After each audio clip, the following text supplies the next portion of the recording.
Assalamualaikum warahmatullahi wabarakatuh. Hello everyone. Perkenalkan, nama saya Nilam Cahya. Apa kabarnya kalian hari ini? Semoga kalian semua diberi kesehatan dan baik-baik saja dalam menjalani hari-hari yang penuh dengan perjuangan. Nah, berbicara tentang perjuangan, di mana perjuangan hidup kita dimulai dari awal kedatangan kita di dunia ini. Keluar dari rahim seorang ibu dan dimulai mendapatkan kasih sayang serta bermacam-macam berkah. Kemudian kita sedikit demi sedikit bertumbuh menjadi seorang manusia yang memiliki kepribadiannya sendiri. Kita mulai menentukan pilihan kita, mulai berputar dalam perilaku baik buruk, mulai terbingungkan oleh realita dan idealisme, mulai mengerti, mulai menyerah, lalu mulai tercerahkan lagi. Banyak hal yang kita alami dalam kehidupan, sangat banyak. Apapun yang kita alami, bagaimanapun kehidupan kita, yang harus kita lakukan adalah berjalan, terus berjalan melangkah dalam kehidupan kita. Namun terkadang kita dipaksa untuk menyerah, dipaksa untuk berhenti melangkah. Ada kalanya kita menjadi putus asa, merasa tak berdaya dan tak mampu lagi melakukan apa-apa. Ada saat-saat di mana kita berada di dalam titik nadir, berada dan tenggelam begitu jauh di lembah keterpurukan. Entah apa masalah atau alasan di balik keterpurukan itu. Namun kebanyakan kita pasti pernah mengalami hal semacam itu. Dalam kondisi atau keadaan, pikiran kita telah sama lelahnya dengan berbagai aspek dalam kehidupan. Kita mungkin berbisik, "Aku menyerah, aku tak sanggup untuk berjalan lagi."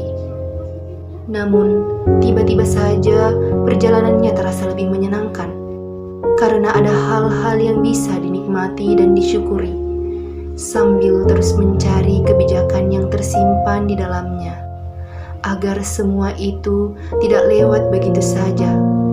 Namun, yang pasti, melangkah dan terus melangkah bersama kehidupan. Nikmati segala hadiah yang disediakan dalam perjalanan itu, sampai kita nanti tiba di perjalanan itu. Nah, kali ini aku akan ceritain tentang burung gagak yang cerdik dan kendi air. Semoga terhibur dan contoh baiknya bisa diaplikasikan dalam kehidupan sehari-hari.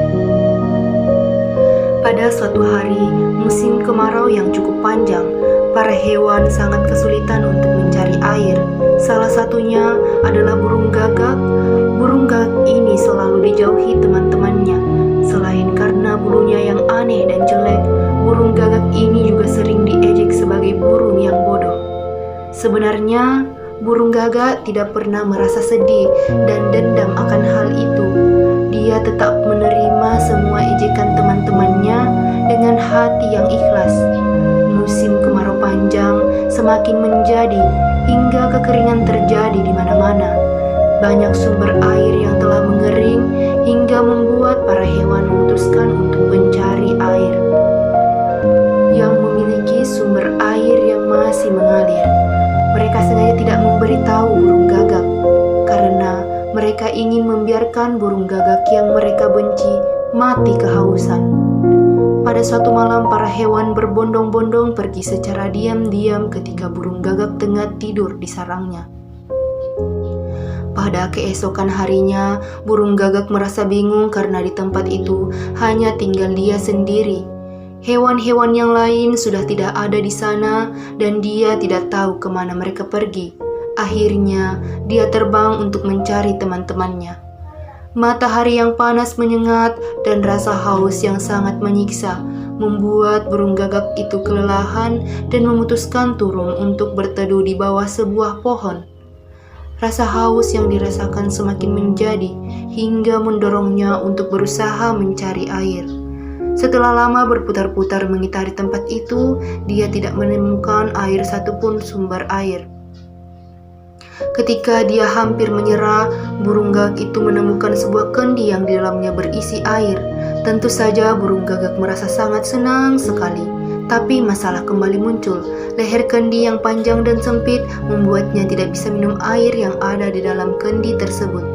Dia terus berusaha, tapi tetap saja gagal. Ingin ditumpahkannya, tapi sebagian kendi itu tertanam di dalam tanah. Rasa putus asa hampir saja menghampiri dirinya. Mungkin aku memang sebodoh apa yang dikatakan teman-temanku, keluh burung gagak. Tapi Tuhan selalu memberi jalan kepada hambanya yang bersabar. Ketika burung gagak itu hampir putus asa karena merasa akan mati kehausan, dia melihat kerikil di samping kendi itu. Lalu tiba-tiba muncul sebuah ide di benaknya. Kemudian dia mengumpulkan banyak kerikil yang ada di sekitar tempat itu. Lalu dia memasukkan satu persatu ke dalam kendi yang mulai berisi air tersebut. Lambat laun, kendi yang mulai terisi penuh dengan kerikil memaksa air yang ada di dalamnya keluar dari kendi. Segera saja burung gagak meminum air itu sepuasnya untuk menghilangkan rasa dahaganya. Setelah dia merasa cukup, burung gagak kembali meneruskan perjalanan untuk mencari teman-temannya. Usahanya tidak sia-sia. Dia bertemu dengan teman-temannya yang telah pindah dan menemukan sumber air baru. Tentu saja mereka sangat terkejut dengan kedatangan burung gagak itu. Bagaimana mungkin burung gagak yang bodoh itu mampu bertahan, bahkan dapat menemukannya? Karena rasa penasaran, mereka bertanya pada burung gagak itu. Lalu burung gagak mulai menceritakan tentang semua hal yang dialaminya. Hal tersebut membuat teman-temannya kagum. Mereka tidak mengira burung gagak yang selama ini mereka anggap bodoh ternyata bisa secerdas itu. Mulai saat itu, mereka tidak mengejek burung gagak itu lagi sebagai burung yang bodoh. Bahkan mereka sangat menghormati burung gagak itu dan meminta maaf atas kesalahan yang telah mereka perbuat. Dan burung gagak itu pun memaafkan mereka dengan senang hati. Kesimpulannya, pelajaran yang didapat dari cerita burung gagak di atas adalah ilmu sedikit akan lebih baik jika kita dapat mengamalkan dan menggunakannya. Dan tidak kenal putus asa, tetap berusaha dan berjuang karena bantuan Tuhan itu pasti selalu adanya. Jadilah berharga dengan caramu sendiri. Jangan menyerah teman-teman. Yuk semangat, kokohkan lagi pundaknya, kuatkan lagi hatinya. Dengar yang membuatmu bangkit dan jangan hiraukan yang membuatmu jatuh. Tumbuhlah setinggi mungkin cuma itu yang bisa aku sampaikan. Kalau kelebihan kurangi saja, kalau kekurangan tambah sendiri ya. See you soon. Wassalamualaikum warahmatullahi wabarakatuh.